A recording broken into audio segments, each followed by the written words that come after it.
Soomaaliya kaliya ma maro wabiyada Jubba iyo Shabeelle waxa mara wabiga saddexaad oo la dhaho Daawo. halkan hadda aan joogno waa dekedda qallalan ee degmada Dowlad Soomaaliya. Gawaaridan hadda waxay ka yimaadeen hadda dhabarkana ka muuqdo ee dekedda Muqdisho.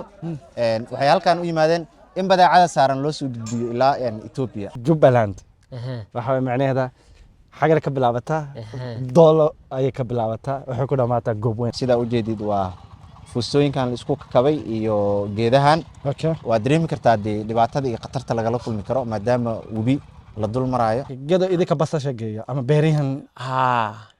ilaa aan u gudbinaa Ethiopia waxa kale oo u gudbinaa meesha la yiraahdo Kenya ku soo dhawaad janakii geedisaan waxaan joogaa gobolka Gado gaar ahaan degmada Doolo hayga hilmaame subscribe like comment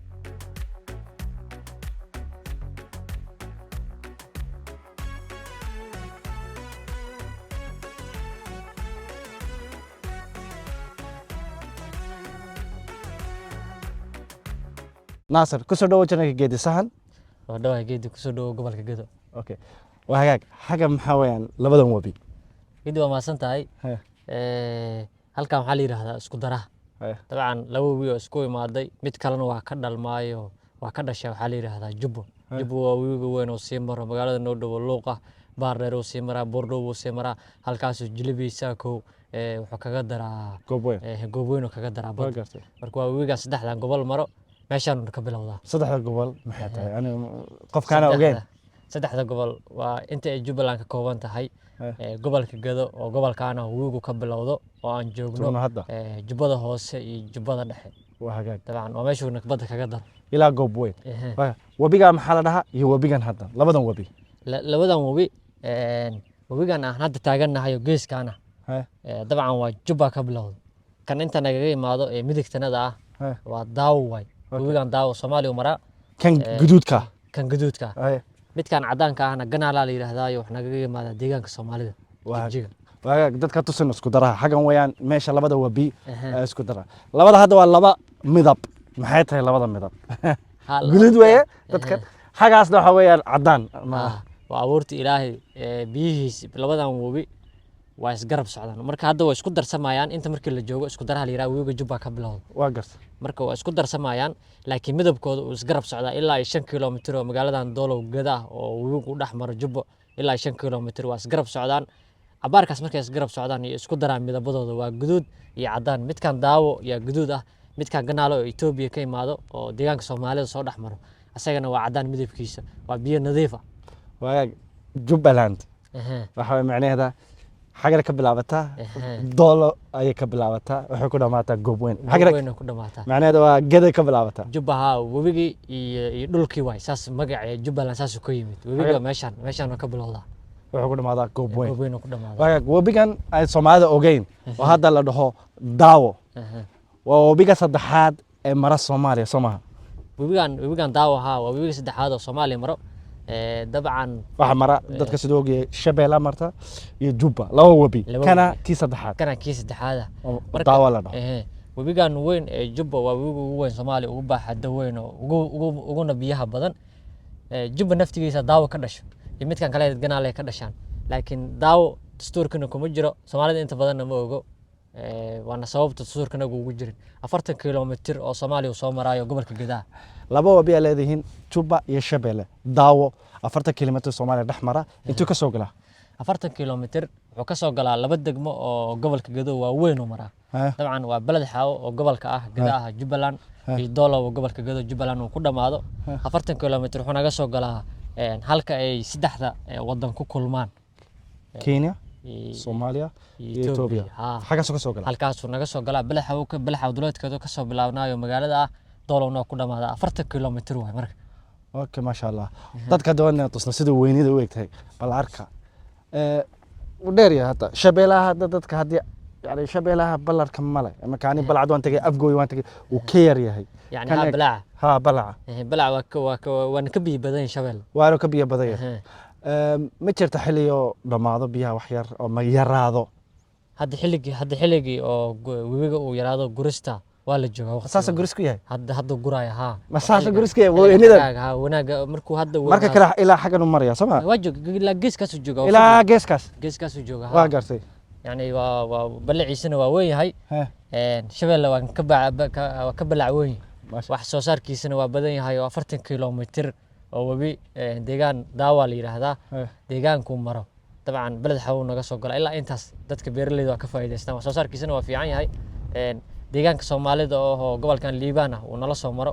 isagana waa ka faa'iideystaan dabcan Madeira iyo ismaamulkan Soomaalida Kenya waana soo dhaxmara ayagana waagaag hadda waxaan joognaa doolow Doolow Gado waa gobolka Gado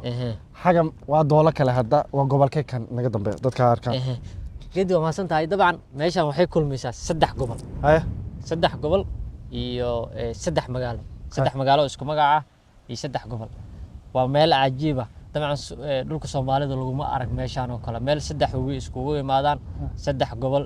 يسقرب يالان يسدح مقالة اسكو مقعة سدح مقالة اسكو مقعة وعلي هذا سدح دولار. ودولو جدا دولو Soomaali oo anaga hadda joogna iyo dolo ado oo dhankan kala oo gobolkan Liibaan oo deegaanka Soomaalida ka tirsan tahay waaba kan yani beerahan ka bilaawata buundadina xagaas ku yaala wala saddex maryaad caadi waa laba magaalo 100,000 iyo 50,000 ay degan dad dad badan population badan degan waa dolo Liibaan iyo dolo Gado kan kale muxuu yahay midaan kalena waa dolo Bay oo wabiga waxa mara Ganaale midkan Ganaale marha waa dabcan waa gobolka Afdheer waxaan laga xukumaa Hargeysa laga xukumaa waa deegaanka Soomaalida ma sha Allah saddex gobol saddex wabi iyo saddex magaalo isku magaca Doolo Bay Doolo Gado iyo Doolo Cado ما شاء الله اوكي waxaan ka codsanayaa hadii arkaya baarlamaanka Soomaaliya ama dawladda Soomaaliya manhajka dawladda ku soo dara inay jirto wax la dhaho wabiga daawo سماها أو رجع كلية ضد كلا قبضة كنا ما أوجين وبيجن ترى فرت كيلومتر ونروح مرة ضر وحي ماشي أنا دنا يعني معلومة جمعة ده وحاي سكوي مال سدح ثم قالوا يسدح قبل ضد كديجن حاجة نسكو وصل ده الحستاجان قبتن ولا بجدي فريستا قبتن جدي وبدي إنه حد عن تاجنا وبيجي دنيا عيسى إبر كوكي هاي وسكوي مالان طبعا سدح ثم قالوا ضد كده واسكو دقن واسكو عنتو وحي كلها واسلب واسكو مد طبعا حاجة الهوتيل ير هلا سمي عنتير خلاص الله ضل حيصة يعني وأنا هل خرطوم بتجي اسكودر كلبدا النيل ده ماشى ريستورانت وحياة بزنس وكتير وحكوا عصاني رجدو ماشى صح حاجة بيرة ترتا لكن حاجة ير جمعة والبا هل جوعويه الله سمي واحد لجوع عنو ما يعني دجاج كان هلا يلعلي أنا هلا يلعلي وهاك وكم ستة جنر كيجا واحد تجينا هذا قيبته كلا وبيجا وطلابنا درع كلا تجينا محل ده قبل كان أفدر واي وما ستة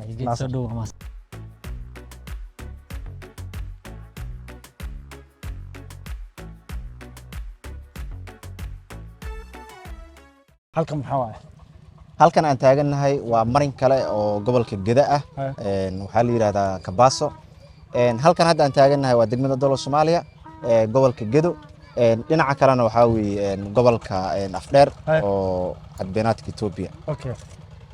waxa la leeyahay xad sidoo kale gobolka Liibaan aad u weyn degmada Doolo Soomaaliya waa degmada kaliya oo gobolka Gado ku taalo oo laba xaduud ah laba gobol oo kala duwan oo Afdheer kilakshanaad oo Afdheer iyo Liibaan okay bal doonta kono tartiib kan waxa weeyaan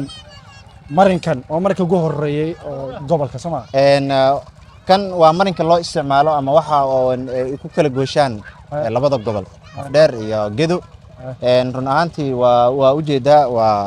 waa dool ka samaysan macmal sida ujeedid waa fuustooyinkan la isku kabay iyo geedahan waa dareemi kartaa dhibaatada iyo khatarta laga kulmi karo maadaama webi la dul marayo khatarta hooyooyinka iyo dadka si kala gudbay meesha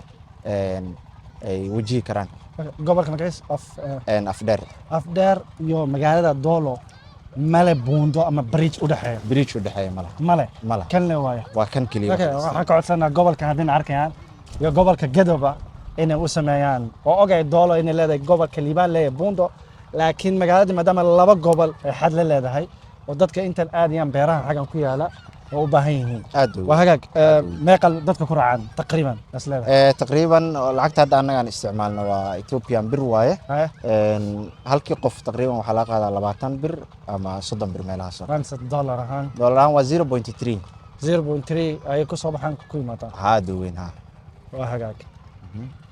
waxyaabaha ugu badan isaga kala gudbaan labada gobol waxaa waaye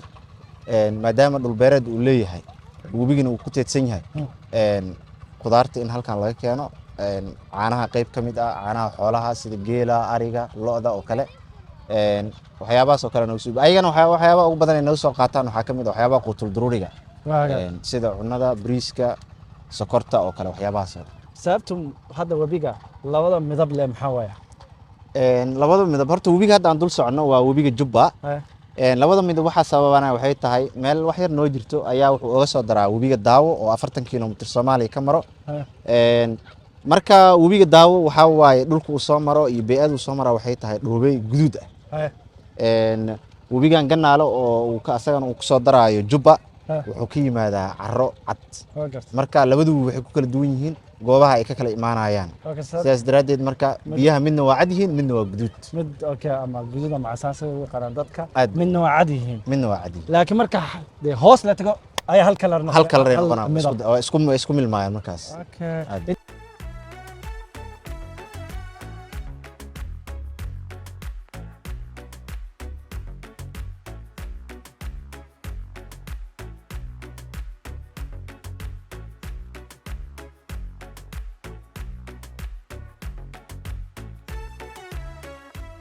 waxaa joognaa barxadda dekada qalalan maxay tahay dekada qalalan dekada qalalan markii micno guud loo soo koobo waxaa weeye waa goob lagu kala garoobo ama lagu kala gediyo waxyaabaha ka soo dego dekadaha caadiga ah ee ku xeeran badaha sida Muqdisho oo kale halkan hadda aan joogno waa dekada qalalan ee degmada Dowladda Soomaaliya waxaa wax ku kala rogo gawaarida xamuulka ay ka yimaado Muqdisho 500 kiiloomitir ay noo jirtaa annagana waxaan joognaa xad beenaadka Itoobiya iyo Soomaaliya sidaas daraadeed Doolo waxay uga faa'iideysatay maadaama ay ku taalo meel xuduud ah in gawaarida xamuulka ay ka yimaado dekada Muqdisho ay halkan ay yimaadaan kadib lagu kala rogo kadibna loo sii gudbiyo ilaa xadka Itoobiya gudaha Itoobiya Muqdisho iyo Doolo imisa isku jira 500 kiiloomitir ay isku jiraan macnaheedu magaalada kaliya ta koonfurta Soomaaliya dekedan leeyahay sama Doolo waa magaalo muhiim gado kaliya ta ma koonfurta Soomaaliya dhan muhiim u tahay gawaaridan hadda waxay ka yimaadeen hadda dhabarkana ka muuqdo dekada Muqdisho waxay halkan u yimaadeen in badeecada saaran loo soo gudbiyo ilaa Itoobiya aad u weyn deetana xagan waxa naga dambeeya baqaarada halkan waxa lagu kala rogaa markii rarku isku bato oo kale in halkan lagu dejiyo ka bacdi laga sii qaado okay xagana maxaa waaya halkan hadda waxa noogu muuqdo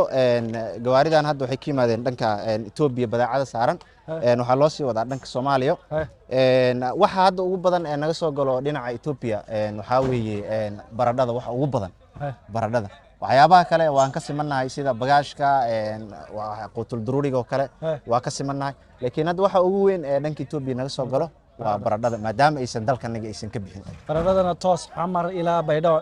ilaa Baydhabo gobolada dhexe ilaa halkaas ay tagaysaa labada kadooda u dhow xagan dekadaha badan ka wada waa Kismaayo meeqa jirta Kismaayo ayadana waa 500 ilaa 550 kiiloomitir iyo Muqdisho oo 520 500 kiiloomitir ah markan hadda la sameeyo ama baraawana waxay noqonaysaa meesha meel istiraatiiji ah aad u weyn okay maxaa dawladda ka codsan lahayd dawladda waxaan ka codsan lahayn maadaama gawaarida xamuulka aysan ka gudbi karin xadka oo 1977 uu xirmay xadka dawladda waxaan ka codsan lahayn baarlamaanka federaalka Soomaaliya inay ka shaqeeyaan sidii loo hirgelin lahaa loona furi lahaa xadka maadaama dhibaato badan aan ku qabno badeecada xag iyo xag wixii kale isma gudbiyaan gaariyaasha Itoobiya xagana ma soo gudbi karto gaariyaasha Soomaaliya xagga kale ma gudbi karaan waa in halkan lagu dejiyaa wixii Itoobiya loo wado wixii Itoobiya ka imaanaya gaari dameer lagu qaadayo aad u weyn okay qofka haysto baasaboor Soomaali anoo kale waa haysto baasaboor Soomaali uma gudbi karo waa immigration meesha male immigration ma jira balba degdeg kuma heli kartid fiisi Soomaaliya waa laga yaabaa inaad heshid fiisi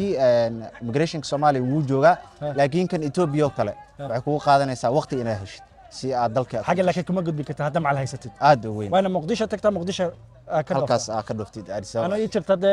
kila kashanaad ama 3 kiiloomitir ka yarba duwaaka webiga ma kala dhaafaad webiga gidigiisa kale waaba joogtaa waa 5 daqiiqo ayaa waa inaan 5 minutes tagaa 500 Muqdisho ka bacdina diyaarad qaata Addis Ababa kiiloomitir aad u weyn aniga waxa la magacayga Cabdi Ali baa la yiraahdaa waxaan ahay muruqmaalka degmada Dolow meeshan waa dekadna waxa la yiraahdaa meeshii macnaha ganacsiga uu ka baxa degmadaas dolo wixii ka yimaadana intay ka baxaan wixii magaalada Soomaaliya ka yimaadana intay ka baxaan labada degmo isaga aadaan marka waxaan u baahanahay wadooyin iyo migration iyo dhismaan u baahanahay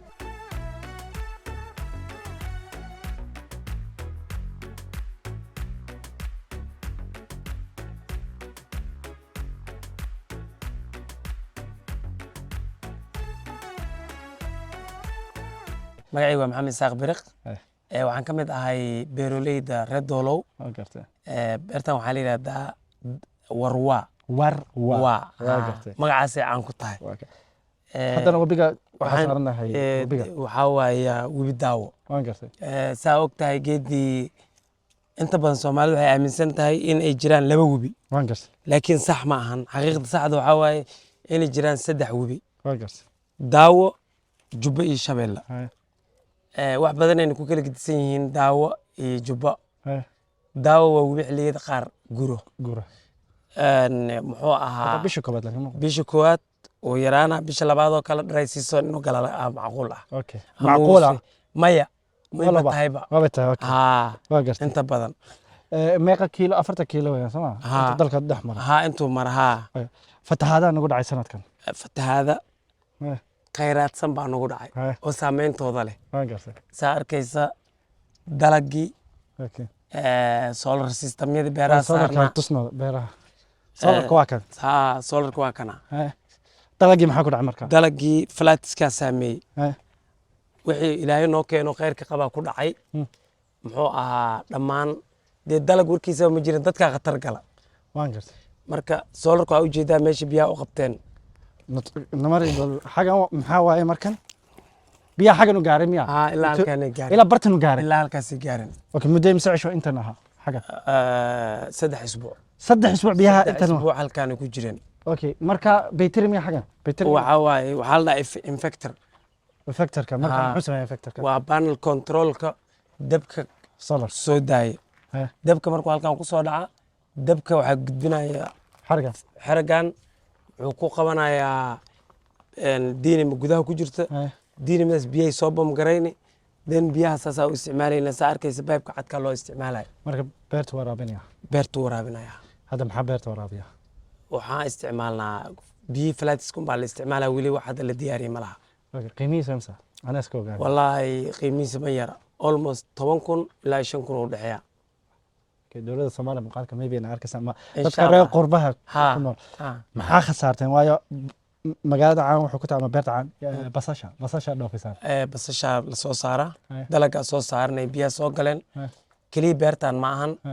beeraha dhan oo soonaha ku yaala ama nawaaxi ku yaala waa wada saameeyey waaga taqriiban meeqa khasaarteen wallaahi beertaadan ka hadlayaa beertayda aniga lacag badan khasaaray adi 10 kiilo oo basal ah saarneed gado okay gado idinka basasha geeya ama beerihan ilaa waxaan u gudbinaa Ethiopia waxaa kaloo u gudbinaa meesha la yiraahdo Kenya okay Soomaaliya oo dhan waa siinaa wixii ka soo macnaa wixii ku filan deegaanka aan joogno wixii looga baahan yahay marka laga soo tago because waxaa laga yaabaa hal beer seasonka inuu qofka saaro 2,000 oo loor oo loorka laga yaabo inay ku jirto sida hadda normalka ah 65 ilaa 70 kiilo loor ku jirto waad dareemi kartaa wax aad u badan waay mana ahan wax la kaydin kara basasha marka waxaa lagu qasban yahay marketing ka baxsan degmooyinka annaga aan joogno in la helo sida Mandheero kale ama Doolo Ethiopia kale marka ayagana waxay u sii supply gareeyaan ilaa Addis Ababa ilaa Nairobi loo sii kala qaadaa okay ma geyn kartaa ilaa Jigjiga meelahaas haddiiba mar Addis Ababa la geenaa Jigjigana waa la geeni karaa okay waxa u baahantahay machine saan oo kale wax kale okay hadda khasaarada ugu badan waxa weeyaan ma haysataan mashiinkan iyo ma haysataan ya dalagii ugu xumaaday waa hagaag beerta sidoo kale maxaa ka baxa geed weyn oo ka baxa waxaa ka baxa liinta waxaa ka baxa zaytuunka waxaa ka baxa dhaanka muxuu dhaan waa geed miro macaan oo la beera waana idin sii tusi doonaa hore idinka sii tusaya insha allahu tacaala waa kan liin macaanta liinta waa tanaa liima gujidoo kale ka baxda liin dhanaanta miya tan waa liin dhanaan saa arkaysid wax muu yeelay fatahaadii geeda qaar ka mid uu ka saameeyey waan ku tusayaa mooskoo kale wuu saameeyey mooska gebigiisa wuu dilay wuu dilaa because laba isbuuc ka badan biyaha haddii la yaalaan wax badan oo effectiya soo gaaraya laakiin wali lindhanaanta waa liin dhanaanta waa caadi inkastoo geeda ka mid ay biyaha saameeyeen okay maxaa oo kale beerta ka baxa intaan ahayn liinta dhowr nooc waaya zaytuunka mooska geedkaas kaloo dhaanka on kuu sheegaya canuuniga canuuniga waa naga baxa waa noo baxaa canuunigan okay maasha allah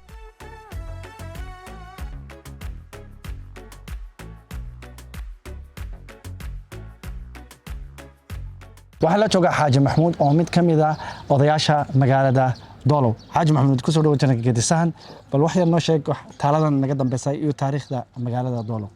magaalada doolow 1974 baa taaladan la dhisay laba xaafadood baa loo dhiso ku magacaaban cabdiwaaxid iyo faarax alguuleed laba halgamaa bay ahaayeen oo talyaaniga uu dilay oo meeshaan lagu dilay marka labada xaafadood baa ku magacaaban haddana way fiday magaaladii oo ilaa 6 xaafadood bay hadda maraysaa meeqa ku nool magaalada 100 kun oo qoys baa ku nool 100 kun oo qof waaga marka hore marka labada xaafadood ee farxaan iyo waxa la dhaca cabdiwaaxid iyo faarax alguuleed faarax hadda xaafadii magac ma laga bedelay mise magaceeda waa laga bedelay waaga labadii halgamaa talyaaniga la dagaalamay waa laga bedelay waaga khalaas hadda lagu daro airportka magaciisii aad bay u fiicnaan in airportka lagu daro halgamaan waa international airport faarax alguuleed cabdiwaaxid in la yiraahdo ku fiicnaan lahayd waa hagaag magaalada maanta macaan muxuu ka tahay aan ku tahay soo dhaweynta barakacayaasha iyo qaxootiga aan ku tahay qaxooti badan ma barakacayaal badan baa niin ya aad baa noo degan ilaa 6 kaan baa deganoo barakacayaal ah okay waa soo dhaweysay soo dhaweynay meel walba Soomaaliya meel walba Soomaaliya ka imaadeen wagaag arba Itoobiya ka soo noqday aan ka hore ugu qaxeen ka soo noqday hadda yimid oo soo degay magaaladan wax mu saameeyay aafo sida biyo bax iyo abaaro iyo dagaalo qabaa'il okay dagaaladan ka sheekeyno meeqa jeer qaxeen waxa maqlay dhowr jeer magaalada waa laga qaxay waxa dhowr goor baa laga qaxay kuwa annaga Itoobiya ah u badnaadeenba magaalada waa laga qaxay waa laga qaxay 1964 iyo 1978 ma ahayn 77 kii ma ahayn 77 kii waa la deganaa oo ciidamada lagu xabaali jiray waa la deganaa annaga aba qabsan 77 annaga aba la kacnay baashay moogta 78 markaan soo noqonnay yaa oo naga dabatay baasho yaa laga qaxay meeqa maqnaday markaas ilaa 80 laba sano iyo abaa filim markaas magaaladan hadda dhisantay oo sidii loo soo noqday amni baa la helay annaga Itoobiya wada hadalay iyo waxan baa jiray annagana waa burburnay ayagana waa burbureen annagana waa dawladana burbur 91 waa burburnay ayagana 93 bay burbureen waa gartay marka laba tabar la'aan ba isla noqonay marka danta waxay keentay inaan heshiino wada degno haddana waa isbedel kala dhacay oo deegaanka wuxuu noqday deegaan Soomaaliyeed buu noqday Itoobiyadii annagana Soomaali baan noqonay marka annagoo laba Soomaali ah haddana deris noqonay marka saasan u deris ku nahay amnigu waa iska kaashana ganacsigu waa noo wada socdaa maxaa ka codsan lahayd dawladda waxaan ka codsan lahayn lacagta in lacagna loo sameeyo horta waa codsan lahayn lacag la'aan baana dishay dhulkana dhigay lacag la'aan wey buundooyinka in loo hagaajiyo sida muqdisho waxa ka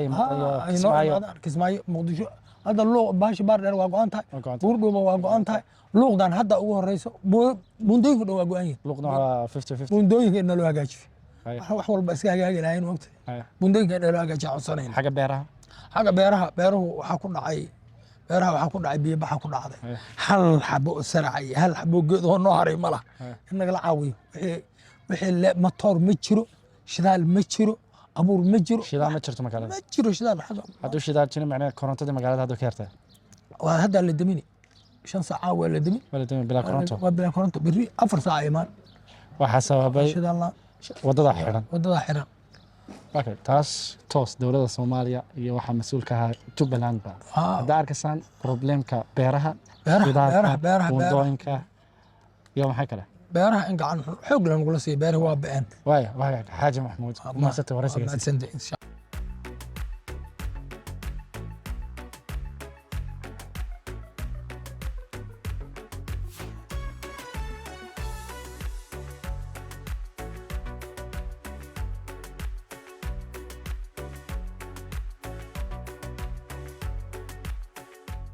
waxaan joognaa dhakhtarka ama hospitaalka magaalada Doolo kusoo dhawo janka geedasaan Dr. Cabdirasaaq agaasimaha dhakhtarka waa kusoo dhawaada Dolo waxaan ahay agaasimaha Dolo District Hospital waxa waayo Dolo District Hospital waxa way adeeg badan buu bixiyaa oo free ah daawooyinka waa lacag la'aan adeeg uu bixiyo adeeg free ah oo lacag la'aan ah free auto baadhis auto chiefka ha noqoto dawada wax walba everything waa free 24 saac uu furan yahay qaybta maxaa waaye qaybtan waa qaybta emergency-ga oo qofka maaragtay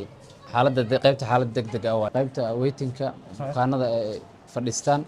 ay ku sugaan maaragtay jawaabaha ama dhakhtarka u galayaan marka dhakhtarka u galayaan qaybtan hadda waxaan arkaa farmasi weyn qaybtan waa qaybta daawada waxa waaye waa free waa lacag la'aan waxa waayo 24 saac ay furan tahay qofku markii istaalka daawo looga soo qoro waxa waayo halkaan uu soo istaagayaa daawadiisu qaadanaya daawada ayadana free waay 24 saac ay furan tahay xilli kasta qofku uu heli karaa qaybtan waa qaybta SC-ga ama maaragtay qaybta ilmaha nafaqa darrada la jiifiyo qolka waa meeqa waa laba qol waxaa yaalo 39 sar soo marka adeeg uu bixiyo waa adeegan waxa waaye adeeg lacag la'aan ah bukaanadan waxay helaan dawo lacag la'aan ah qofka bukaanka la socdo xitaa ilmaha nafaqa darrada la socdo ilmaha waxaa la siiyaa caano every 3 hours caana loo qasaa qaybtan waa qaybtii oo milk preparationka oo caanaha lagu qasayay caanahaas waa lacag la'aan qofka caretakerka oo bukaanka la socdo waxaa la siiyaa cunto qada quraac casho uu leeyahay oo free ah hooyadii ay u badan tahay marka hooyada haddii cunug intaan la soo gasho halkaan la soo gasho waxay helaysaa daawo free ah jiif free ah cunto free ah isbitaalka goomala la dhisay isbitaalkan waxa waaye waqti dheer ayaa la dhisay wuxuu shaqaynayaa ilaa iyo maaragtay 30 sano laakiin hadda October baa la furay oo hospital uu noqday ka hor marxalado kala duwan ayuu soo maray hadda markii hospitaalka laga dhigayay wuxuu ahaa referral dan mar dhow ayuu maaragtay u guuray isbitaal waa hagaag bukaanada maalintii meeqa qof qaabasho maalinkii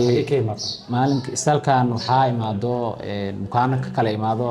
gobolkan Gedo gobolkan Liibaan Afdheer saddexdan gobolba bukaano ka imaado iyo degmadii oo maaragtay Doolow Soomaaliya yaa imaado maalinkii ilaa iyo 120 qof yaa imaado qaybta maaragtay OPD-ga oo bukaan socodka 5ka under 5ka ilaa 70 waa imaadaan qaybta delivery-ga ama dhalmada ilaa iyo maaragtay 15 waa imaadaan daily qaybta nutritionka waxaa imaado ilaa iyo maaragtay 200-300 qof ayaa imaado marka dad fara badan ayaa imaado dad fara badan ayuu istaalku adeegaa 24 saac oo furan yahay adeegaas uu bixinayo adeegahayana waa adeeg lacag la'aan oo free ah meeqa qaybood ay ka kooban tahay isbitaalka dhalmada istaalku wuxuu ka kooban yahay qaybo fara badan qaybta waaxda ee dhalmada waaxda dhalaanka ee nafaqa darrada waaxda ee laabka farmasiga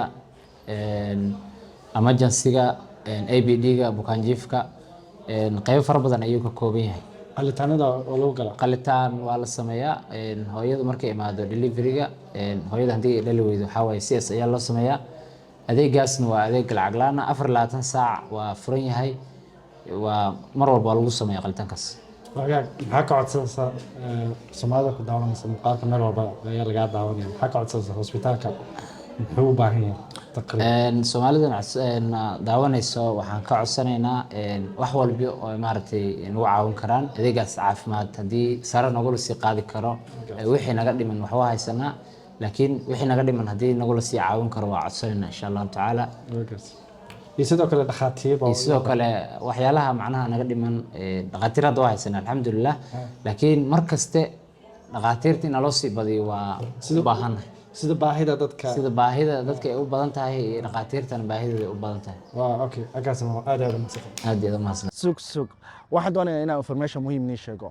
ma ogtahay inaad ku iibsan karta ticket 1 minute waxaa fududeynaysa shirkadda la dhaho Safarati international iyo local international hadda ka imanaysan Austria to Muqdisho tusaale ahaan local sida anoo kale hadda Muqdisho $2 waxay fududeysay shirkadda la dhaho Safarati waxa ku iibsan kartaa si online ah EVC ga isticmaal kartaa ama Wafi iyo sidoo kale credit card Mastercard ama Visa card saa rabtid marka waa shirkadda kaliya ee xiriirisa internationalka iyo localka dayuuradaha dalka gudihiisa hadaa rabtid Boosaaso to Kismaayo waxaa ka helaysaa Safarati linkiga hoos baa ka helaysaa sidoo kale haga hilmaamin muuqaalka waxa sponsor gareeyay Safarati waa mahadsantahay daawashadiina haga hilmaamin subscribe like comment waa inoo بلد